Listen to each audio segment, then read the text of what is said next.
Welcome back, Chappelle. Welcome back to it. Welcome back to your flipped classroom and our continuing discussion of the early Middle Ages, right? We are now getting a little bit deeper into the early Middle Ages, and with this flip, this nice short flip that we're going to be cutting down, because like a big thing about it is we don't need to hustle right now. We are ahead right now in content, which is something that never happens to me, okay? I don't want to keep saying it too loud because I'm a little nervous, right? So the big thing about it, though, that we left off in class talking about, right? We left off in class talking about with everybody, B period, C period, E period, everybody was talking about the settlement and migration of barbarian tribes, right? Now, the big thing about it, though, that we need to understand is we talked a little bit in class today about the barbarian word origin. We talked about the Middle Ages in general. We are finally in the Middle Ages. We spent some time talking about the Byzantine Empire. We spent some time talking about the Eastern Golden Age, the monsoon marketplace, and now also we're finally now moving into what the front door is going on in the Middle Ages, right? And so we started talking about the the time periods of the Middle Ages, right? We placed it in time. We talked about how there's the ancient stuff over here, the modern stuff over here, and the middle is right there smack in the middle of the two things, right?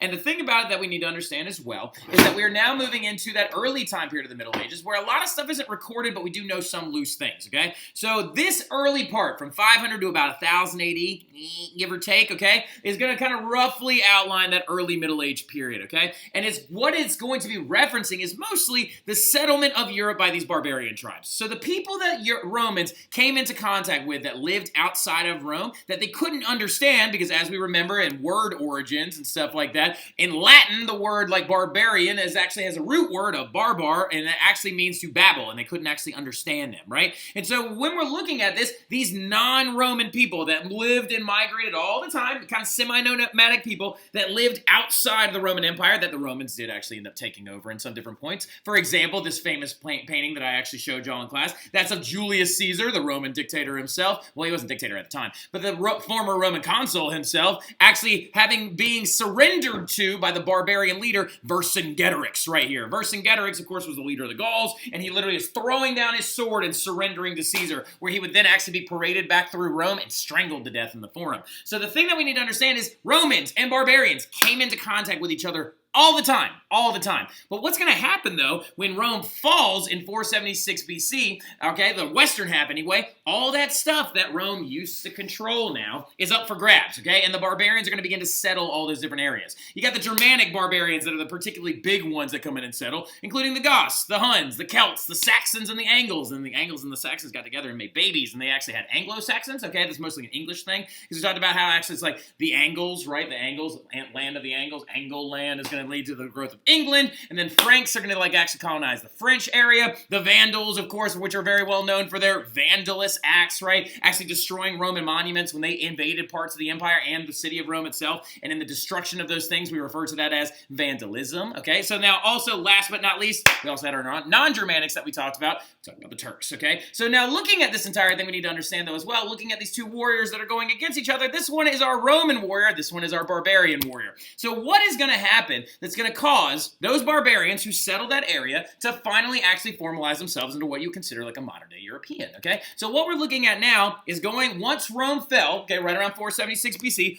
barbarian society begins to slowly formalize itself. And what we mean by that is we're going to see the rise of like chieftains and leaders of barbarian tribes who are going to basically coalesce these different groups together, and they are going to rule over large armies. They then use those large armies to go and take over other places. They get allegiance of these other chieftains to them, and they begin to turn them into nobles and landowners and things like that. It's very, very interesting when you're looking at the growth of the Middle Ages period. I like the early Middle Ages the best out of all the three Middle Age time periods. If I had to pick one, it goes early, late, then high, okay? The thing when we're looking at it, though, is barbarian societies are beginning to formalize themselves because they're beginning to slowly create governments, okay? We're about to talk about one of those guys here in about 2 seconds, but the way it basically works is after Rome fell, these barbarian tribes had leaders, okay? And each leader owned a certain amount of land, and the people that lived on it actually worked and farmed and stuff like that for the leader themselves. Well, sometimes we ended up with a barbarian leader that was particularly large, not like in stature, but in like size of land, the number of people that he controlled. And he could then actually accrue a military together, and they could go off and take over some of those other tribes. And as he begins to take over places, those other chieftains then swear allegiance allegiance to him. He lets them keep their land, but he makes them serve in his military. And their militaries kept getting bigger and bigger. And the very first time we saw anything, a barbarian society, begin to coalesce itself into what you might consider like a modern-day country, but at the time we're going to refer to them as kingdoms, because they're going to be led by kings and different leaders, is going to be the Frankish kingdom, right? And the Frankish kingdom is actually going to pop up almost right after Rome falls. If we look at this actual like map of the Frankish kingdom right here, particularly when we're looking at Austrasia, is of course the Frankish territory in 481. So as we can tell, 476 is when Rome falls. By 481, we've got barbarian chieftains who are now bringing different areas together and taking over a lot of different stuff, okay? And this is in the modern-day France area right here and Germany area right here. So we're going to have some Germanic conquests, all right? Some Germanic groups are going to get together, and they're going to be following their leaders that were going to be called kings. And the thing that we need to understand about one of them, their very first king, starting the thing known as the Merovingian dynasty, is none other than Clovis I, okay? So Clovis I is going to be a very, very important figure. He is a barbarian leader, okay? Now, Clovis I, interestingly enough, though, was born in 466, okay? Now, when we look at this, that means that he actually was alive when Rome fell, okay? That means that Clovis might have been related to some Roman military leaders. He might have actually been related to a Roman patrician at one point, right? But when Rome falls, all those titles and landholdings and things like that go with it. Now, the thing about it, though, is his father, okay, Clovis' father, is going to appoint him the leader of the Frankish people, okay? And it started out as a small area, but everything here in green, you can tell, he begins to actually grow his different areas, right? So as you can see, the Frankish territory, when Clovis comes to power, is right here. But by the time that Clovis actually begins to kind of go down and die, he actually has taken over what is known as, like, by 511, these areas right here, like Swabia, and extending his, reach out there as well. So Clovis I comes in as the very first king in Europe since the fall of Rome. And he goes out there and he starts taking over all these different little bits of land, and he begins to grow his own kingdom. The reason why this is so important is because Clovis is going to be that first king of Europe that is going to lead us in a political direction and going to set up a lot of big traditions, right? Traditions in Europe, including the fact that instead of using a republic like the Romans actually used to use with voting systems and taxation systems and censuses and things like that were super advanced, Clovis actually is going to set up a hereditary monarchy. And a hereditary monarchy means that you've got one ruler in charge, right? Maybe some people that work underneath them and stuff like that. But when they die, it's going to actually go to their sons. Weird little thing about this, Clovis actually had 4 sons, and he actually gave all the land to those sons, and those sons ended up going to war with each other and stuff like that. So early on, though, his dynasty, though, is known as the Merovingian dynasty, Merovingian being his last name. Now, an interesting thing, too, about Clovis as well, he is considered one of the most important rulers in history when it comes to the Middle Ages, because literally he marries a Christian woman, and this Christian woman actually convinces him to convert to Christianity himself. He was a pagan before this whole thing. He was raised as somebody who believed in multiple different gods, right? And since he believed in multiple different gods, he actually originally didn't want to convert to Christianity. He originally was like, no, woman, I don't want to convert to Christianity. I like all my gods and goddesses and stuff like that. I like all these pagan things that I believe in that like coalesce with nature and all these other really, really cool things. But the woman tells him, like the woman that he marries, I think it's Clotilda is her name. So like literally when they got married, she was like, oh, well, look, I'm going to baptize one of your sons Christian though. So eventually when you die, we'll have a Christian king on the throne.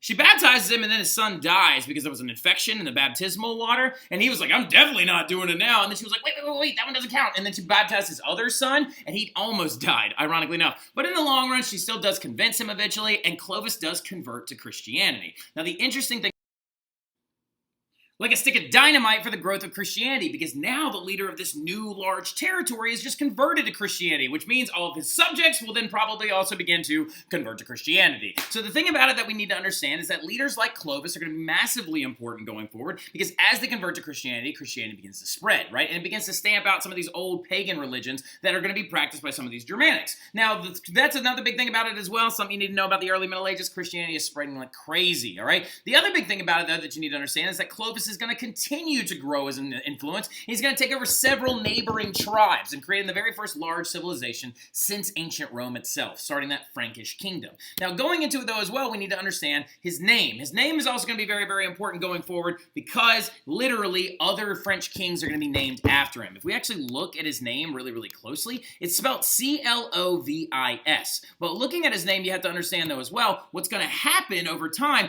is you're going to end up in history with 19, count them, 19 different French kings called Louis, right? Well, it also comes from Clovis's name originally, since he was the first king of France. It became very, very popular to name your son Louis. And if you named your son Louis, it was like a traditional name of kings in France, because it actually relates back to Clovis. It's an amalgamation of his name, because if we drop the C, we're left with Lovis. But if you actually translate their old language into modern day, like actual Roman Latin syllables and Roman Latin, like actual use of the alphabet, we turn the V into a U, and then bang, we got Louis, right? So that's why we had so many Louis as kings of France, and his name actually becomes a very, very important tradition going forward. But what's going to end up happening, though, is that the Merovingians under Clovis, okay, the Clovis's family and stuff like that, are actually going to continue to rule over for most of the Frankish kingdom for quite some time, okay? But then you're going to see the rise of a new family known as the Carolingians. Now, the Carolingians are going to be started by this guy named Charles Martel. Now, there's an interesting little thing about Charles Martel. He's not actually related to Clovis, and interestingly enough as well, it actually turned out that out of all the Merovingian leaders,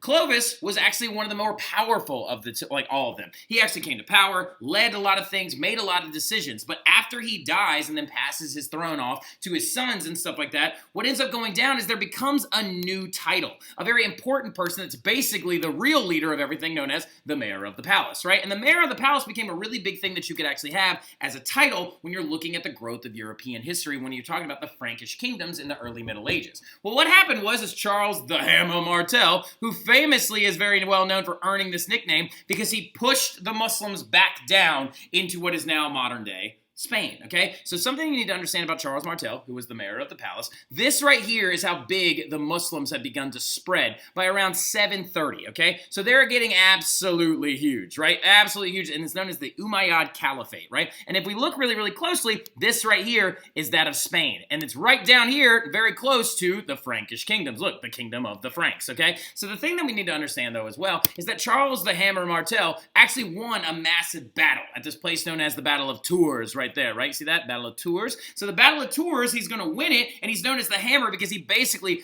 pushed the Muslims back down into Spain, okay? And that's why he's very, very famously known by this entire attribute. His name spreads, his words grow, and the Carolingian dynasty would be named after this man. Here is Charles Martel sitting on top of his white steed, fighting off the Muslim invaders who are actually right here, this is a very, very kind of racist picture, but still. And then right here on this as well, you have this woman who's protecting her child, and they're protecting them from these marauders. And then as you can tell, Charles Martel was a devout Christian because you can see the cross in the background, right? Well, the thing about it, though, is Charles Martel's later descendants would go on, and they would actually usurp the throne from the Merovingian dynasty, but the most important one out of all of them was his grandson by the name of Charlemagne, right? Charlemagne is going to be the first Carolingian leader to come after his grandfather, or I think his great-grandfather, Charles the Hammer Martel, and is going to show up and become the leader and the king of Europe, that he is so important, he's considered the father of modern-day Europe, right? He is a military leader with a little bit of an education, right? A big thing about him that we need to understand is that his mother may have attempted to actually teach him how to read and write when he was very, very young.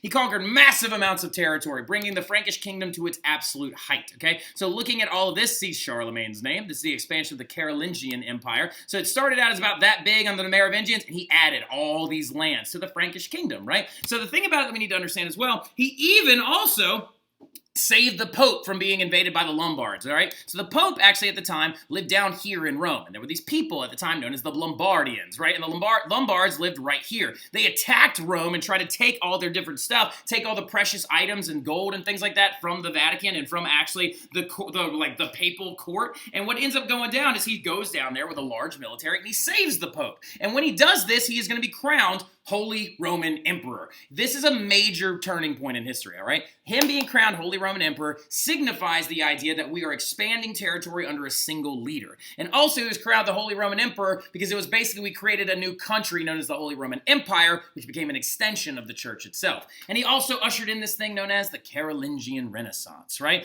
But the thing about it is all of that's going to kind of go down a little bit whenever his sons actually chop up this entire empire and the partition of Verdun. But we're going to talk about this part, the Carolingian Renaissance, and the splitting of his empire in class. But go ahead and jot it down real quick, and then we'll add a little bit of stuff to it. Maybe leave some area for a sticky note to get slapped in there so you can actually explain a couple things. But I'll see y'all soon. And then we're going to talk about some other people tomorrow. We're going to talk about none other than these folks, the Vikings. All right, so which I love talking about those guys. But I'll see y'all soon. Y'all have a good